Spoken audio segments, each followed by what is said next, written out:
go out to North Carolina, you're going to get smoked by the 970 league players. And they think I'm joking. And I'm like, you guys have no idea that those players are on the 5,700 foot wooded courses. But those players if those players go play against you in Oklahoma or Kansas, they're getting smoked, right? Different game. Absolutely. And without showcasing those different qualities, you really aren't showing a well-rounded game. If you're going to be the world champion, you should be able to play more than one course once a day for 3 days and get a title. It would be like, you would almost like ball golf, where you would have 2 different courses going the first day, and then you would switch courses and then a cut. That way you could have more players too, and that makes more sense to have, so that you could have even more than 120 players. Hi, I'm JohnE McCray. I'm Scott Stokely. I'm Ron Convers. I'm Brian Schweberger. And I'm Gregg Hosfeld, and you're listening to the Clankers podcast. Welcome in, everyone, to the Clankers Disc Golf Podcast. I'm your host, Quentin Ferris, here with part 2 of our conversation with JohnE McCray, Scott Stokely, Ron Convers, Brian Schweberger, and Gregg Hosfeld. If you listened to last episode, we are going to be jumping back into our conversation about pay-to-play disc golf. Is it good? Is it bad? What would it take for a course to be worth paying to go out and play? So if you haven't listened to last episode, it's an absolute must listen. Make sure you go check it out before jumping into this one. We're also going to be talking about the Pro Worlds and some improvements, and maybe just, how we can improve the Worlds and other things in disc golf. You're going to want to make sure you stay tuned through the end, because everyone is going to give their top tip for getting better as a disc golfer. So you're going to want to make sure you stay tuned for that. Make sure you leave that like rating if you're watching on YouTube, as well as hit that 5-star rating on Apple Podcasts and Spotify. We appreciate all that you guys are doing. But without further ado, let's go ahead and jump back into our conversation. So when I'm looking at amenities for a pay-to-play, the first place that I would go with that is I'm looking for topography. I want to be able to play something interesting that I don't see normally around my home. Now, a lot of places are flat. As I travel around, I see big mountain courses where you've got giant vistas and you can see for miles and throw, and those are cool, but the throws you usually get are either a grand scale, or else you're going uphill, or else it's flat. And the ones I think are more interesting are the ones that are on smaller scale mountains. Or Green Mountain was one that I thought was really nice up there in Vermont. The most interesting place I've seen so far that I drive by and I say, oh my God, I want to build a course there, is a reclaimed place where they went and strip mined and then put the land back, and it's full of little ponds and little rises, and they're all short. They're like 200-300 yards long tops, and that you have to negotiate. Those kind of places would be absolutely phenomenal, because the amount of diversity you could get would be incredible. Whereas if I go to a place in the Great Plains, they're looking at, well, say I go to Kansas City, okay? Obviously, the old school going to the hill in Kansas City isn't nearly as impressive as it was 10 years ago, 15 years ago, because we've got all the new courses that are featured all over the United States and have their own thing. I played some pay-to-play events at Worlds. We played Black Falcon up in Michigan Worlds. And it was a beautiful course that had a lot of different types of trees and the real tight thickets, and then you'd go into old-fashioned or old stand hardwoods and stuff like that. And it was interesting to see. While I was up there, I got to play another private course called Bluegill, which was a place owned by Joe Gill. Very nice little place, lots of different shots, some elevation changes, ponds. If you don't have challenges, it's not going to be nearly as interesting. That's the first part. Locally, Scott Stokely knows about the Lodge. It's a pay to play. They charge, I think, $5 a head to come out and play until you're tired of playing. It's a nice place. It's got a variety of shots. And for around here, it's an exceptional venue. They don't have a clubhouse. They do have places where you could come out and set up your, the hookups to camp and all that. And during tournaments and all, they'll have a clubhouse open that'll have food and drink and a nice warm place if it's cold, or a cold place when it's warm. And, it's a little different, but I don't know of any other amenities that feature front and center more than having an interesting place to play. That seems like no matter where you go, that's what I want to see. I'm not going to go somewhere that I could go to a public course that's more interesting and play if I'm right there. So I don't know. What about you guys? You're new to the sport. What would draw you in? Some nice cut grass in the summer. I don't know. That's a start for me, man. I'll tell you what, when you're out there and the grass is almost to your knees, there is nothing more infuriating. But I don't know, the more that I think about it, and more hearing you guys talk about it, I think that something that would get me to go spend my money is just kind of what you were hitting on there, Ron, is something that's interesting, something that is not going to be like going 10 minutes down the road and going to the closest course that I have. So when I kind of think of that, I'd like to see some water carry shots. I'd like to see some interesting greens. That's not the exact same thing. Elevated baskets, hanging baskets, maybe kind of what we were talking about earlier. Maybe, half the basket is big on one side, the other half is not as big. Maybe there is some more of those sand traps or artificial OB or something that provides a little bit of a challenge. I want to be able to walk away feeling like I can't shoot 15 down. I don't want it to necessarily feel like it's a birdie or die kind of course. I want to be challenged. I want to, if I hit par, then it's like, yeah, that was pretty gosh darn good, because this is a tough little course.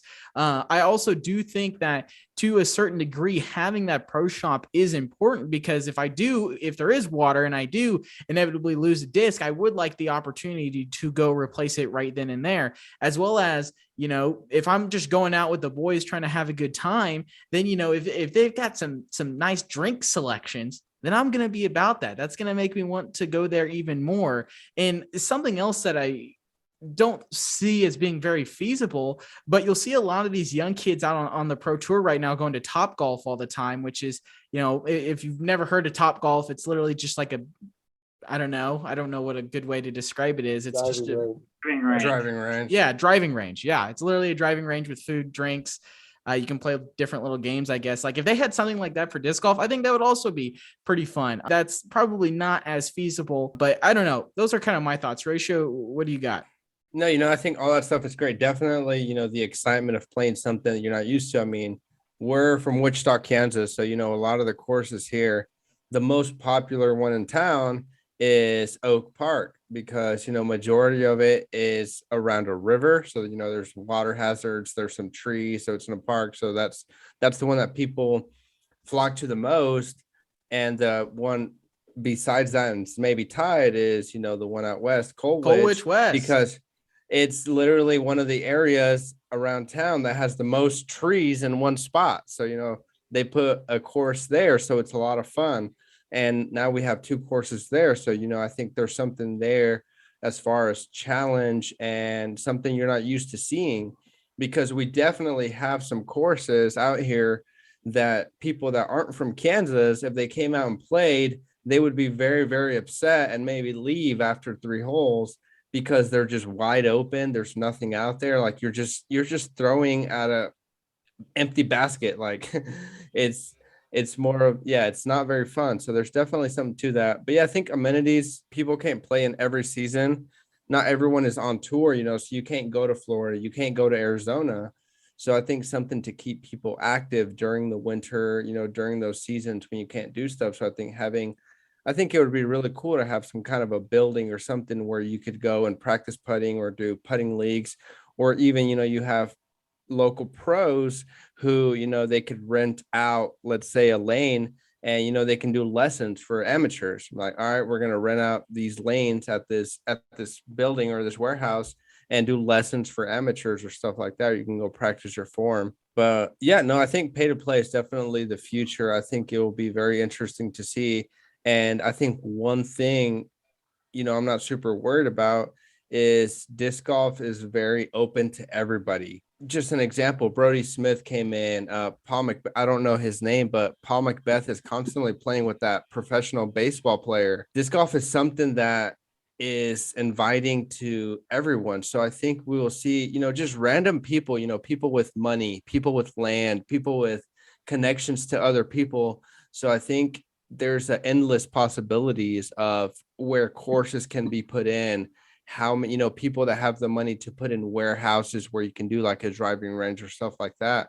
I think it's just a matter of continuing to grow, continuing to invite people. But I think we've talked a little bit enough about that, pay to play. I'd like to move on a little bit, talk a little bit more about your guys' experiences, with this new era disc golf, ton of people coming in. I'm interested to see, what are some things that you guys see changing in the sport that you don't like?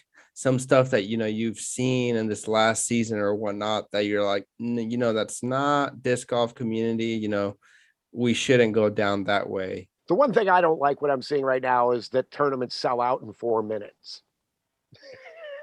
And if you don't have a fast browser or internet connection, you lose. Sometimes it's difficult to get into events that you've played for years. And, but it's a good problem to have in that, it shows that the game is absolutely blowing up. So it's hard to begrudge that. But at the same time, a lot of people are kind of left out. Yeah, I'm Couple years ago, we had a lot of the tournaments in my area are switching from having AM weekends and pro weekends, so we're not having to worry about that up here in North Carolina so much as far as that goes.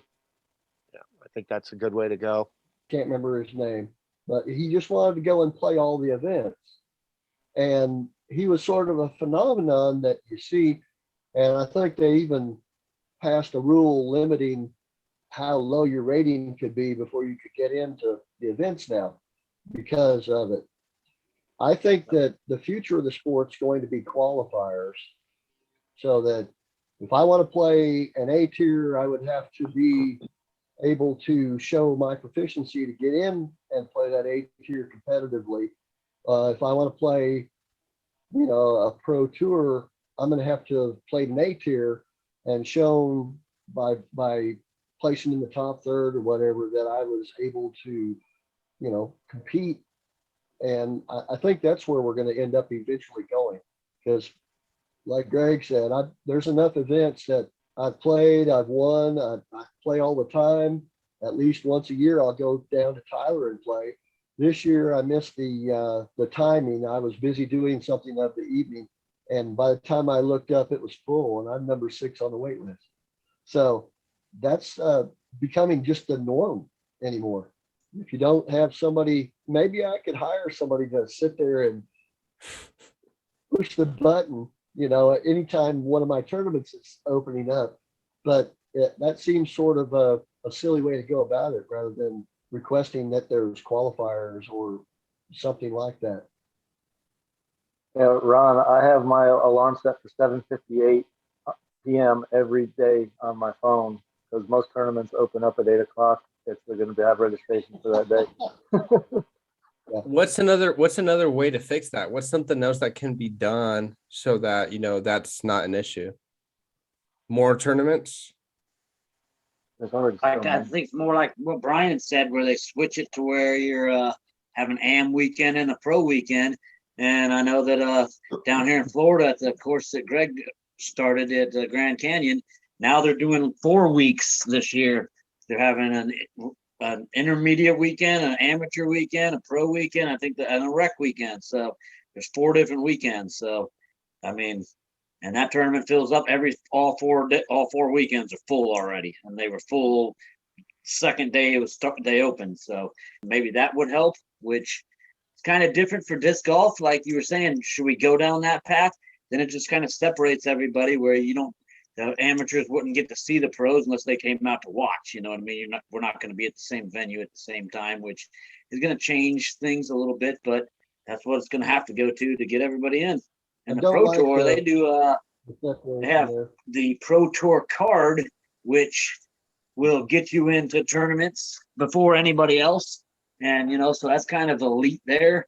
But so it's kind of hard. I know that Scott hasn't been on the Pro Tour yet, so I know that he's having, and hopefully he gets into all the events that he wants to this year. But he might get shut out of a couple because he doesn't have a Pro Tour card, but he's out there wanting to do it. So it's two-sided sword, I guess. Yeah, the good news is I got everything taken care of on my end, but there were hoops to jump through and sponsorship. And I went into the season thinking I was going to be getting on wait list every single time.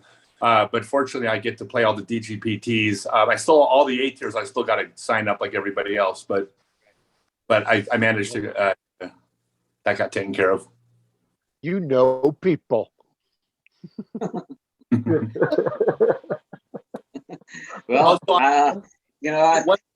hopefully, I know a lot of people aren't going to be able to pull that and be able to pull strings like that, but I'm glad you did. But some of the younger guys that don't have a name or something like that, might not be able to do that. But it's it's a thing just for even the Pro Tour, getting in there. Even though there's like 120 people in Vegas, 120 MPO players in Vegas, which that's huge. So I have one suggestion it's not a very popular one. It goes against 46 years of our sports culture. But I think that tournament directors or the club or whoever else is running the tournaments should be paid to do so. And I would have no problem with a percentage of entry fees and a percentage of sponsorship money going to tournament directors. The idea would be that would create more tournaments when all of a sudden a club says, hey, we could raise $4,000 for our club running a tournament. And I think it would incentivize more sponsorship, because if you're financially motivated to bring in sponsorship money because you're going to put some in your own pocket, I think you generate more money by paying tournament directors at tournaments. But our sport has to fight decades of you're making money at Frisbee golf, you're the devil. I mean, it's changing, but there's still that, right? But I think that would be, again, the free market kind of would let things sort themselves out.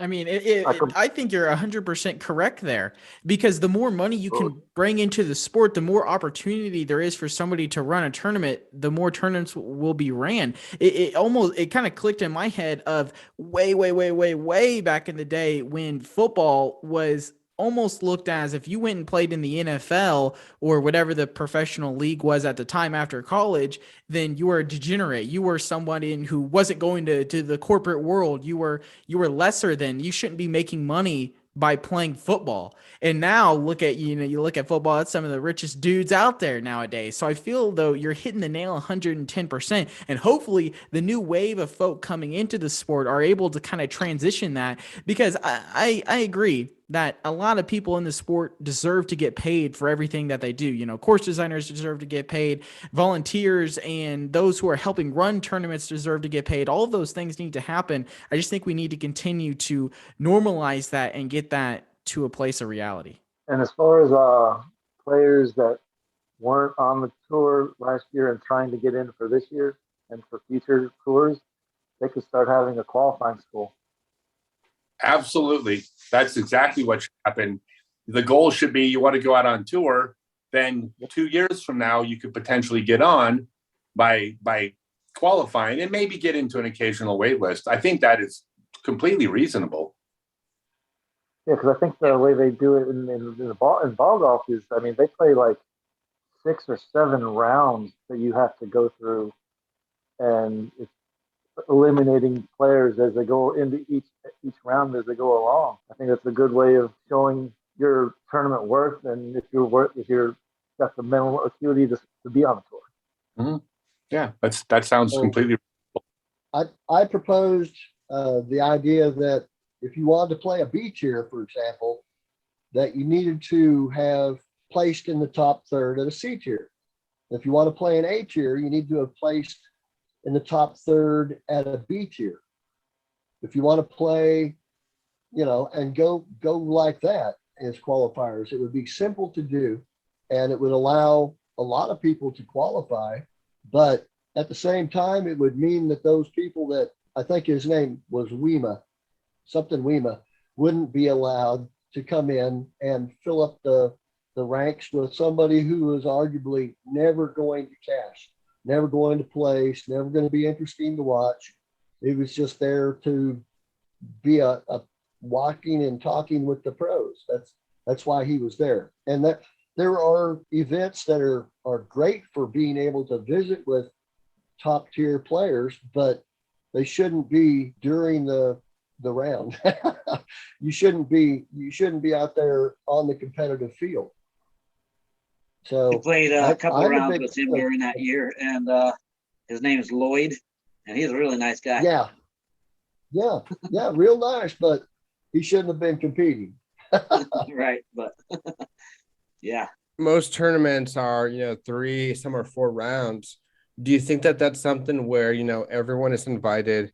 You have a $200, $300 entry fee, and everyone's allowed to play that first round, but only, a certain number, 50 to whatever number is allowed, who qualifies based off of a certain score is allowed to go into rounds 2 and 3 into the rest of the tournament. Okay, so a cutoff. Yeah. I don't think it should be on the first round, because I mean, good players have bad first round, and that wouldn't be fair to the players that are already worked hard to get to where they're at and be eliminated from a tournament. Maple Hill does something like that, or has in the past, where you play and at the final day make the cut, get a t-shirt, and and you're getting ready to play. But yeah, it would have to be multiple rounds, just because there is an element of luck involved, where you might catch a bad break and somebody not as skilled would be able to take advantage of that. Yeah, so you look at the scores they put up at Northwood this past year. There was some horrendous scores by really good players. It would be like, you would almost like ball golf, where you would have 2 different courses going the first day, and then you would switch courses and then a cut.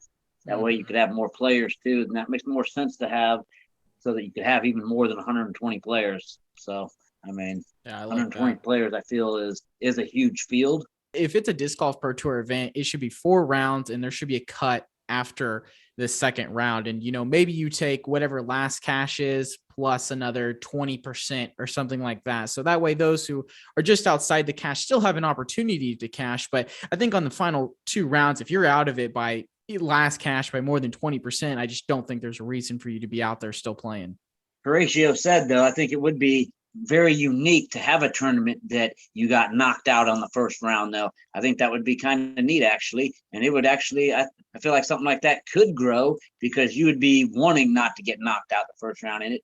I think something like that kind of could be exciting, actually, thinking about it. But there's nothing like that so far where you get knocked out the first round. But I think that would be kind of exciting. So Squid Game disc golf, is that what you're saying? Yeah. Oh, yeah. Yeah. You know what? Because that kind of a question I have, and something, coming into disc golf that I thought was very interesting, that I didn't know that that's the way it worked. And it's something that, I hope that changes in the future. We're talking about having those lucky rounds, worlds. It's 4 rounds, correct? And that's what it is nowadays. So anyone, only the pro world. The open field isn't skilled enough to play the 8 rounds or 9 rounds that the rest of the fields have to play. Yeah, well, I guess just my thing is, anyone can come in and have a good weekend, and then, they are the world champion. There's nothing besides that weekend that kind of makes them, I guess that's the issue I have, just from other sports.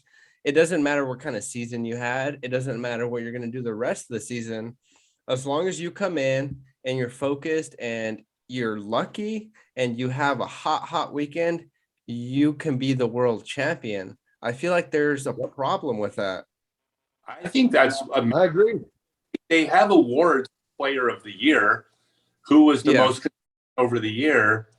But I think sports would be far less fun if we didn't have that element of on any given weekend. So personally, as a viewer, I would like to see it, because I can tell you right now, going into the 2022 season, I can count on one hand the players of the year candidates, but there's 50 people that can win worlds. That's, to me as a viewer, would be far more exciting. I like it. I can say from personal experience that one of the biggest kicks I got out of winning worlds was just thinking about how many people around the planet were saying my name like this. Hosfeld?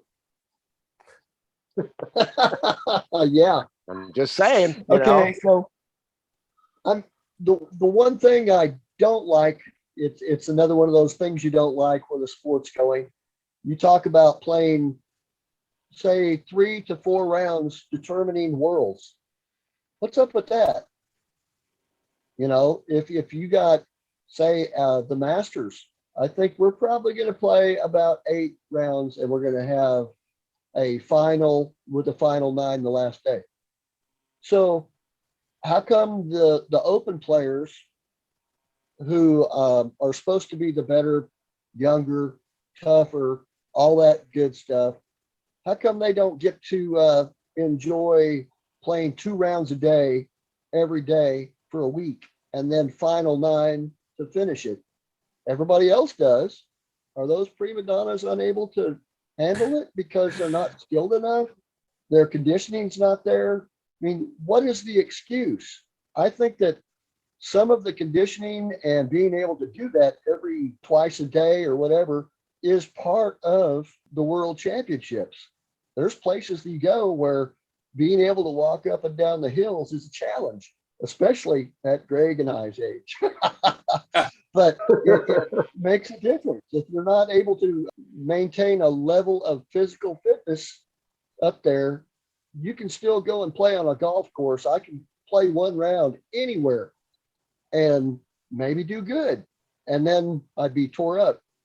Or play 2 rounds, be knocked down the next day. So I'd love to see these young guys who are real fit and all that good stuff go out there and grind. I don't like it that they only play 4 rounds because there is that element of luck. And the less rounds they play, the more chances they're going to get lucky. It's not going to be a well-rounded. It takes longer to edit the videos with all those extra rounds. Yeah. Yeah, But no, I I totally agree. I mean, like, just thinking about this last season, Paul Macbeth had a much better season than James Conrad, but there's that element of luck, and he threw that shot in, so therefore he was world champion. And then also there's a little bit of luck with every shot that goes in the basket, every ace. There's a little bit of luck, because to me, like, what's the difference between the title, of a US DGC champion, Maple Hill champion, and the world championship? Like, there's not a difference of rounds, it's different courses. But to me, as someone that's coming into the sport, the world champion didn't do anything differently that they would have had to do to win the previous tournament on the pro tour. It was just the title. Like, there's no difference in it. So to play devil's advocate, if the world championships were a 9.5 round tournament, that would mean we would have lost the greatest moment in the history of disc golf. That moment happened because the opportunities that a 4 round tournament allows for. If not, let's watch Eagle, Calvin, Ricky, and Paul battle, 9 rounds in. It's also okay. So I like thing that I've noticed. Go ahead. I've noticed that the style of courses favors a certain type of thrower. You put those guys up in Vermont playing that wooded course, and you're not looking at those numbers from the long throwers coming in on the top. It's not happening.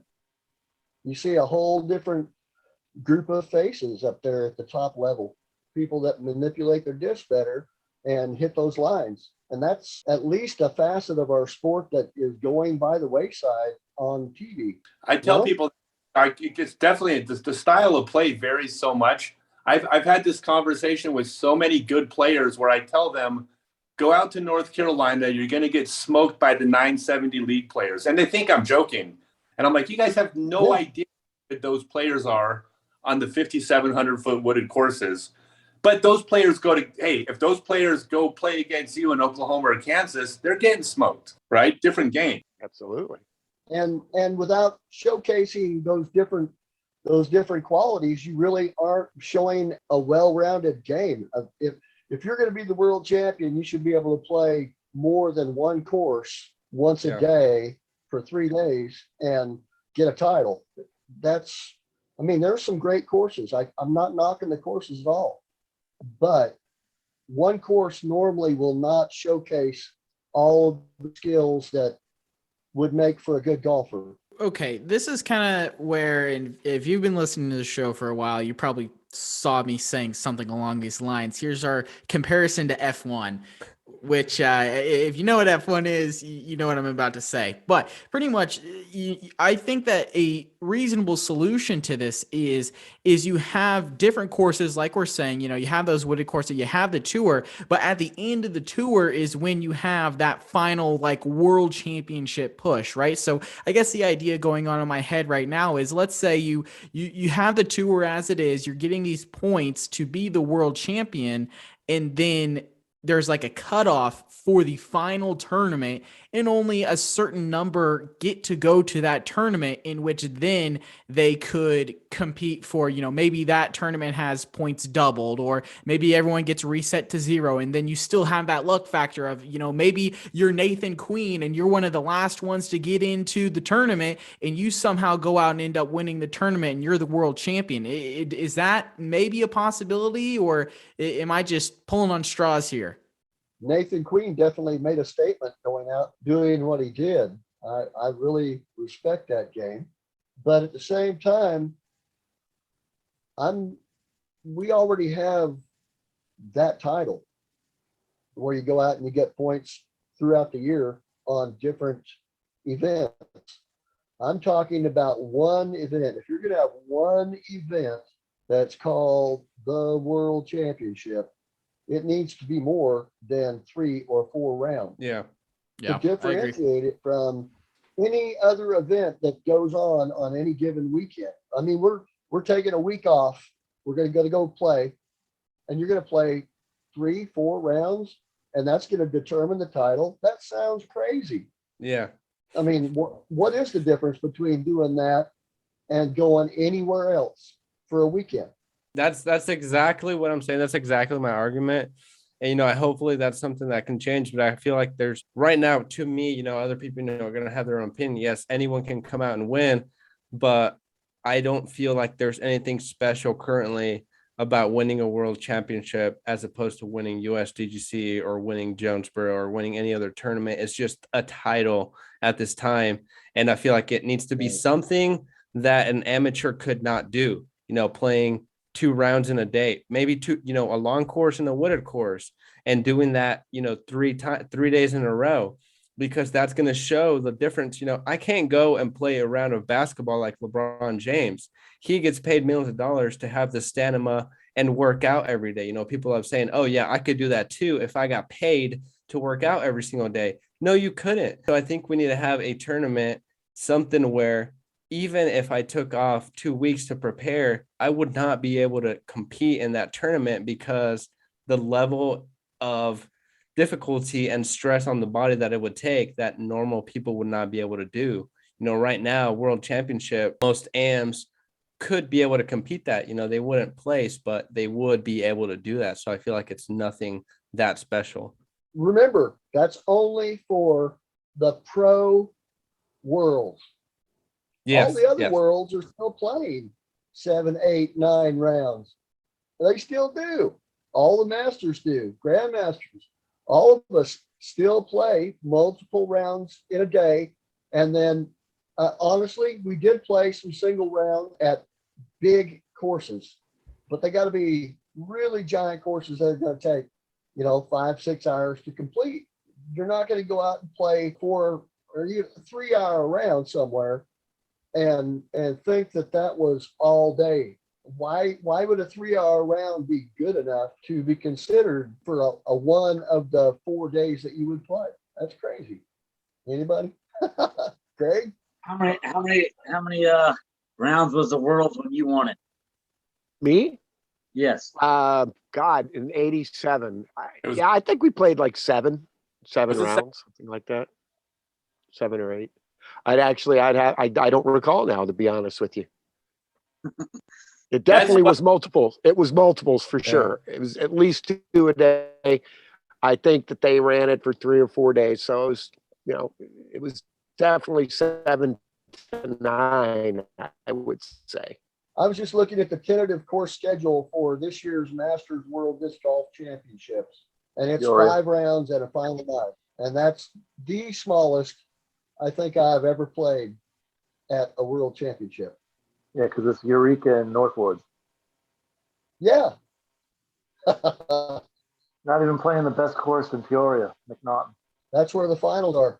What'd you say, Johnny? You're getting bleeped out. In Peoria, I agree. Yeah, McNaughton's amazing. Yeah, we play 2 rounds in McNaughton. The final singles round and then the final 9 and the Friday before are all at McNaughton. Oh, for your division? Yeah. Oh, you're lucky. See, I got to wait another year before Yeah. I'm in the 50s. Sorry. I don't think my course record at McNaughton's been broke yet. Yeah. What is it? Shot 46 back in 2002. Okay. It broke the old course record by 6 strokes. But in all fairness, Yeah. discs flew way further back then. I think this has been a fantastic conversation so far, and I know we are starting to get a little close on time here. So I want to ask one final question, one kind of final thought for everyone before we get out of here. If I'm a new disc golfer, if I've only been disc golfing for less than a year, what would you say is your number one tip for getting better? If you could give one piece of advice to a new disc golfer, what would that piece of advice be? Well, one thing I've been saying lately is that overstable is overrated and understable is underrated. Put that on a t-shirt. I like that. Yeah, there you go. Give me residuals. I got one. Hey, So my biggest think tip, and I everybody think the should go most out. important thing you can do in every disc golf shot is to follow through. That's my tip for sure. Follow through, figure out what that is on every shot and do that. Which, if you want more advice on that, go listen to our episode with JohnE McCray. It was a very good one. We talk a lot very in depth about that. So if you haven't listened to that, you might want to go check that out. Ron, what you got for us? Well, we all talked about starting out with lids with a disc that's not ultimate or not a Frisbee disc golf disc. I think you just need to get a Frisbee and go out with one of your friends right off the bat. For a beginner, the best way to learn and get rapid feedback is to throw a lot. And by controlling a whammo or one of those other things, you get a really good grasp of how to hyzer a disc, and you get really quick feedback on whether you controlled it well or whether you didn't. And that's a really simple thing that you could do that's going to improve your game really quickly. Yeah, I like that. That's definitely one that I think I'm going to try out on one of my friends, and maybe just before we play the round, just throw like a putter around with each other for like 10 minutes and just maybe warm up a little bit that way. That was really good, Ron. Brian, what do you got? What's your number one tip you would give? Use one disc. Learn to throw it straight. Straight is the hardest shot in all of disc golf. You can throw straight with that one disc, get another one, and learn to throw that one straight, and just work your way up from there. Yeah, Nice. Johnny Sias, man. I remember Johnny Sias going, man, I ought to be able to throw a Frisbee straight. You ain't wrong. Scott, what would you What say about your you, number one tip is? I think if the quickest accelerator is to find a local pro in your area that does lessons and invest a little bit of money in yourself and pay that pro to teach, to help coach you. The thing about disc golf teaching is there's a wide variety of approaches to get to where you want to go. There's certainly different levels of experience and certainly different skill levels at teaching. There's a wide variety, but the thing that almost every disc golf teacher has in common, or every pro, is we agree 95% of what the end result should look like. So regardless of whether they're a new teacher or an experienced teacher, they're going to be driving you towards the same ultimate goal of how to throw correctly. And it's very hard to coach yourself, because if you're an inexperienced player, you're not qualified to coach other people. Well, then what makes you think that watching yourself on video would allow you to coach yourself? You're coaching a person, even if that's you. You need a third party to do that. So there's local pros in every town that are all going to be helpful. That's what I would say is the biggest way. Invest money in yourself. Yeah, perfect. I mean, like that's like anything else that you want to learn or anything else in life. You know, if you want to improve or get better at it, you seek a mentor, you seek someone that has done it, someone that's doing it like you would like to, and you seek their advice, you know, how you can help them out. You know, maybe some players don't, you know, that aren't charging money. How can you help them out? You know, find other ways, you know, be helpful to them. But I love those tips, and really, we do appreciate you guys coming on. You know, we went almost 2 hours, so thank you so much for talking to us. We really do appreciate it. Good luck to, you know, Scott, you're going on tour. JohnE McCray, you're going to be doing some touring. Ron, we'll be seeing you here around locally, and I'm sure you'll be doing some big tournaments. And Greg and Brian, best of luck to you guys. I'm sure all of you guys are itching. We're less than a month away, you know, from everything kicking on. You know, I'm sure you guys are excited, but we wish you guys nothing but the best. You know, hope to see you guys on tour. This is my 5th tournament coming up this year. So here's one of the most exciting storylines that is happening is that will Brian Schweberger win 700 this weekend? Okay. Or 700, somewhere around there. Brian, when do you get to win number 1,000? Is that on your radar? Have you done the math? I still got to play 250 tournaments just to play 1,000 tournaments. Oh, wow. All right. And that's the storyline is when you hit win 1,000. It's kind of like when Gregg was going to play his 1,000th course when there was like 1,200 courses in the world. Yeah, You know? I think I actually at one point when the 94 directory came out, it said now boasting over 450 courses, and at that point I had played 400.